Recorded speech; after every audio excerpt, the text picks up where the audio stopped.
Virus corona sebenarnya sudah lama ada, berkembang menjadi berbagai macam jenis virus akibat modifikasi genetik. SARS yang pertama teridentifikasi di Guangzhou, China tahun 2002 adalah virus corona. Korban kematian dalam 2 tahun 774 orang. MERS yang pertama teridentifikasi di negara-negara Arab tahun 2012 juga virus corona. Korban kematian dalam 3 tahun 866 orang. Tiba-tiba muncul jenis baru virus corona di Wuhan yang belum pernah ada sebelumnya. Disebut Coronavirus Disease 2019, disingkat COVID-19. Tingkat penyebarannya begitu pesat, jauh lebih cepat dari sepupu-sepupu corona lainnya, yaitu SARS dan MERS. Dalam waktu 1,5 bulan, COVID-19 menyebabkan kematian 3.000 orang. Dari segi persentase tingkat kematian, sebenarnya COVID-19 paling kecil, yang mati dalam tanda petik hanya 3,4%. Virus corona SARS lebih berbahaya, yang mati 9,6%. Yang paling bahaya sebenarnya virus corona MERS, yang mati 34,3%. Tapi, karena penyebarannya begitu pesat, yang kena virus COVID-19 paling banyak dibanding yang lain. Sehingga, meski persentase kematiannya rendah, jumlah kematiannya paling banyak dibanding SARS dan MERS. Dari tabel ini, terlihat tingkat penyebaran COVID-19 begitu ekstrim, tak seperti virus biasanya. Padahal, berbagai macam virus sudah ada sejak jutaan tahun yang lalu. Manusia sudah ratusan ribu tahun hidup berdampingan dengan virus. Lalu, kenapa tiba-tiba muncul jenis baru yang mampu berkembang begitu pesat? Kalau kita urut ke belakang, pandemi alias wabah penyakit yang melanda seluruh dunia di abad 20 lalu terjadi sejak berakhirnya Perang Dunia Pertama tahun 1918. Flu awalnya adalah produk senjata biologis. Tahun 1918 itu, flu belum ada obatnya. Korban kematian akibat flu tahun 1918, 50 juta orang di seluruh dunia.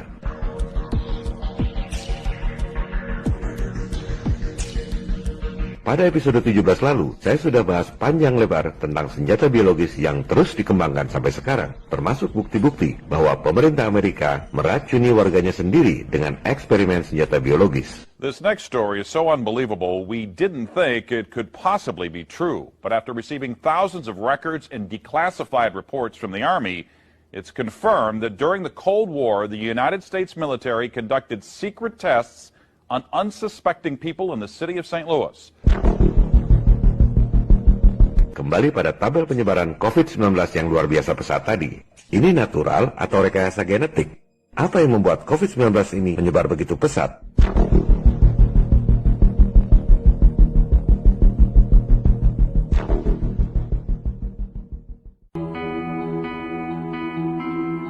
Ini adalah penelitian lab dari virologist yang kredibel di Science Direct, bukan hoax. Mereka sudah lakukan eksperimen modifikasi genetik pada virus corona tahun 2017. Kuncinya adalah asam amino pada virus tersebut. Kalau mau bikin virus corona berhenti menyebar, hilangkan asam aminonya. Kalau mau bikin virus corona cepat menyebar, tambahkan asam aminonya. Dan itulah yang terjadi. COVID-19 menyebar begitu pesat karena ada tambahan asam amino pada virus corona yang sebelumnya sudah ada. Pertanyaannya, penambahan asam amino pada COVID-19 itu alami atau buatan manusia? Kita cari lagi sumber data yang kredibel. Menurut profesor dari National Taiwan University, penambahan asam amino pada virus corona sangat tidak wajar. Biasanya, mutasi virus tidak radikal seperti itu. Aneh kalau virus corona tiba-tiba punya 4 asam amino. Ini adalah campur tangan manusia di lab menambahkan asam amino pada virus corona yang sudah ada supaya cepat menyebar.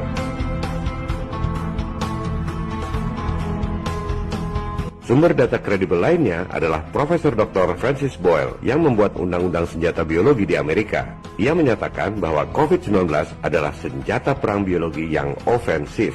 Informasi kredibel juga bisa kita peroleh dari US National Library of Medicine, Departemen Kesehatan Amerika Serikat. Mereka sejak tahun 2003 sudah mengungkapkan indikasi penggunaan wabah flu sebagai senjata biologi.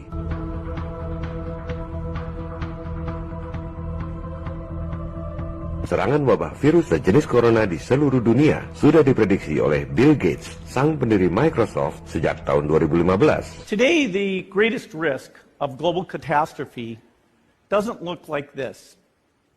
Instead, it looks like this. If anything kills over 10 million people in the next few decades, it's most likely to be a highly infectious virus rather than a war.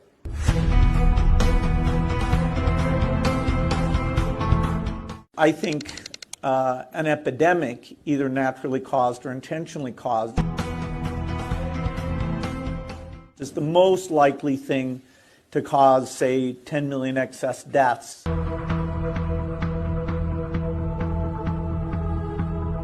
Kejanggalan lainnya adalah, menurut sumber data yang kredibel, penyebaran virus corona ini sudah disimulasikan 2 bulan sebelum virus menyebar di Wuhan. Hasil simulasi tersebut, COVID-19 menyebabkan kematian 65 juta orang. Mereka mensimulasikan dampak kematian akibat COVID-19 ini di New York, Amerika Serikat 2 bulan sebelum virus tersebut teridentifikasi di Wuhan. Simulasi dilakukan oleh Johns Hopkins University and Medicine yang sekarang jadi garda terdepan informasi mengenai penyebaran virus corona. Penyebaran virus corona 2019 ini sudah didesain dan direncanakan dengan sangat matang.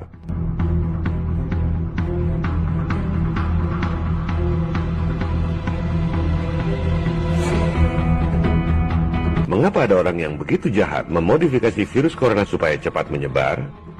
Siapa yang diuntungkan dari penyebaran virus corona yang mengakibatkan hancurnya perekonomian dunia? Elit global, Illuminati, New World Order.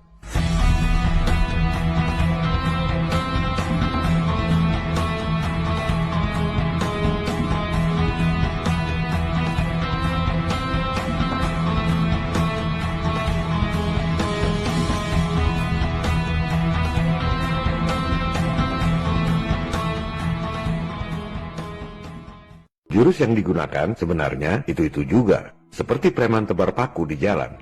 Problem, reaksi, solusi. Pertama, ciptakan problem, tebar paku di jalan. Mobil yang lewat, bannya kempes. Kedua, terjadi reaksi. Pengemudi kendaraan panik karena tak mungkin menyelesaikan persoalannya sendiri. Ketiga, rekayasa solusi. Penebar paku datang seolah-olah membantu korban, padahal mau meres.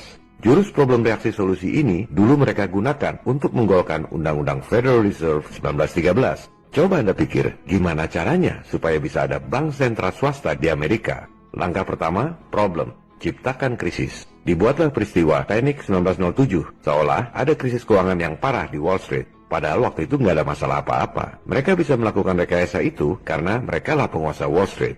Langkah kedua, ciptakan reaksi. Media-media massa yang sebagian besar milik mereka membakar massa seolah-olah ada krisis keuangan yang sangat parah. Masyarakat panik, rame-rame bank rush. Maka jadilah krisis beneran akibat teror ketakutan. Lantas, para dewa keuangan saat itu, Rockefeller, JP Morgan, Jacob Schiff, dan lain-lain kampanye. Ekonomi nasional akan runtuh. Kita butuh otoritas moneter yang baru. Langkah ketiga, tawarkan solusi. Mereka buat undang-undang bank sentral swasta seolah-olah untuk menyelamatkan perekonomian. Maka diundangkanlah Federal Reserve Act 1913. Padahal, apa yang terjadi setelah Federal Reserve didirikan tahun 1913? Setahun kemudian, tahun 1914, Perang Dunia I.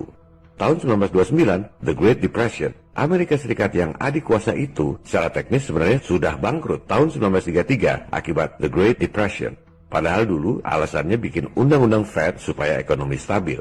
Jurus problem reaksi solusi itu juga diterapkan oleh elit global dalam kasus virus corona ini. Pertama, ciptakan problem, sebarkan virus corona. Yang dijadikan kambing hitam adalah Cina, negara berpenduduk banyak sekaligus untuk melumpuhkan perekonomian Cina. Seolah-olah virus corona menyebar di dunia akibat orang Cina. Padahal, menurut Menlu Cina dan para saintis di sana, virus corona sengaja disebar di Wuhan oleh tentara Amerika yang datang mengikuti Military World Games di sana.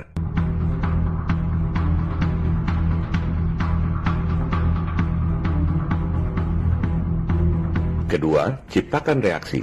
Panik global sengaja di-blow up oleh media-media massa yang dimiliki oleh elit global. Waktu awal, jumlah kematian akibat corona masih sedikit, tapi sudah sedemikian di-blow up untuk menciptakan panik massa.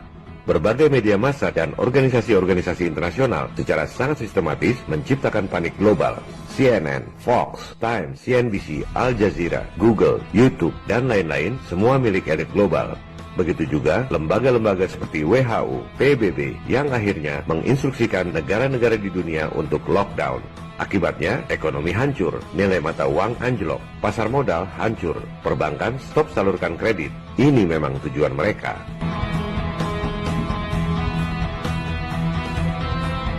Ketiga, seperti preman tebar paku, mereka nantinya akan datang pura-pura menawarkan solusi.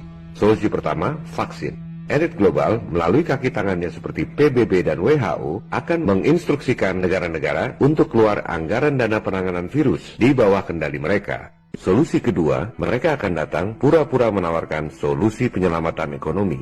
Utang-utang baru akan dikucurkan. Negara-negara di dunia makin tenggelam dengan utang-utang yang tak akan mampu dibayar.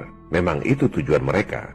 Mereka bisa menawarkan utang miliaran dolar karena mereka bisa nyetak duit modal dengkul.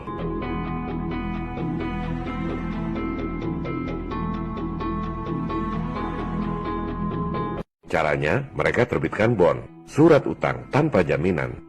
The name's Bond. James Bond. Bond dibeli oleh Fed dengan bunga kecil. Fed tinggal nyetak angka-angka digital di rekening, namanya uang giral termasuk uang elektronik, semua modal dengkul. Kemudian, kreditur seperti IMF dan lain-lain kasih pinjaman modal dengkul itu ke negara-negara yang terkena krisis, kasih bunga yang lebih tinggi. Misalnya, mereka pinjam dengan bunga 0,5%, mereka kasih kita pinjaman dengan bunga 5%. Modal dengkul dapat selisih bunga miliaran dolar. Utang kita semua akan bertambah pasca krisis corona. Begitulah cara ngeruk duit dari krisis.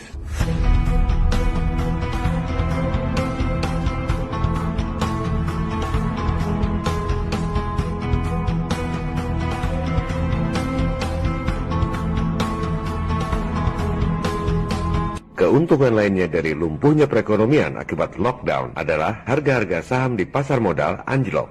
Mereka borong dengan harga murah. Kredit bank pada macet. Mereka sita aset-aset jaminan rakyat. Ekonomi dunia sengaja dibuat hancur. Semua negara di dunia tak ada yang bisa bayar hutang. Nilai tukar hancur semua. Rupiah, dolar, euro, real, semuanya dibikin hancur. Lantas mereka datang lagi pura-pura menawarkan solusi. Mata uang tunggal dunia, One World Currency, New World Order.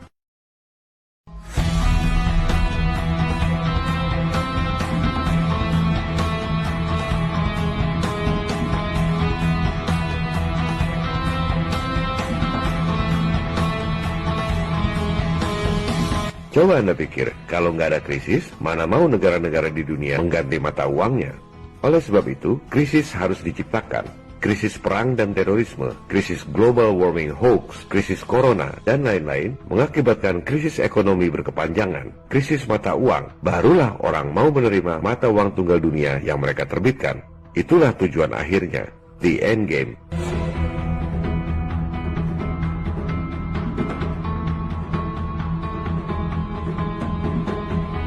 Mata uang tunggal dunia bukan dalam bentuk uang kertas atau kartu ATM, melainkan melalui chip yang ditanam di tubuh Anda.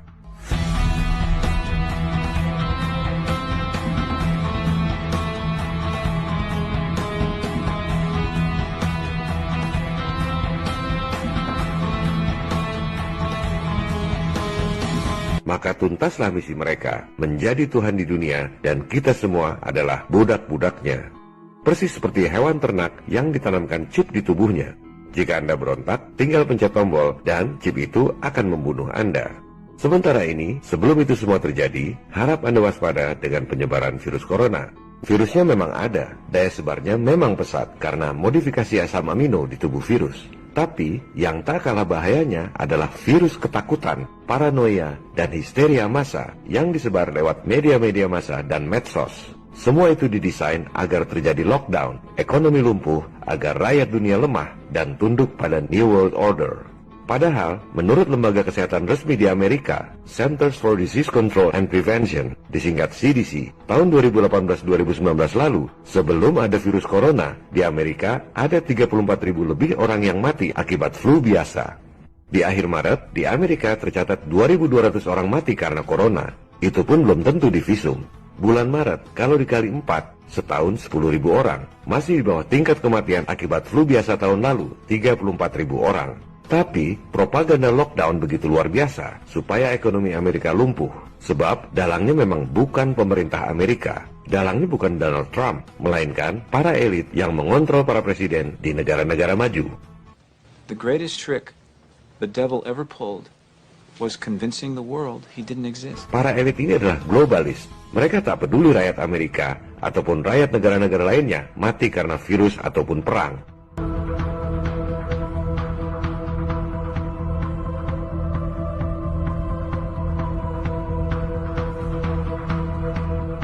Sementara itu, perkembangan di Wuhan, tempat awal berjangkitnya virus, ketika video ini dibuat, sudah tidak ada lagi pasien baru corona. Sekitar separuh korban sembuh dengan obat-obatan tradisional Cina. Wuhan sendiri akan segera mencabut lockdown. Bahkan saat video ini dibuat, sebagian tempat di Wuhan sudah mulai dibuka.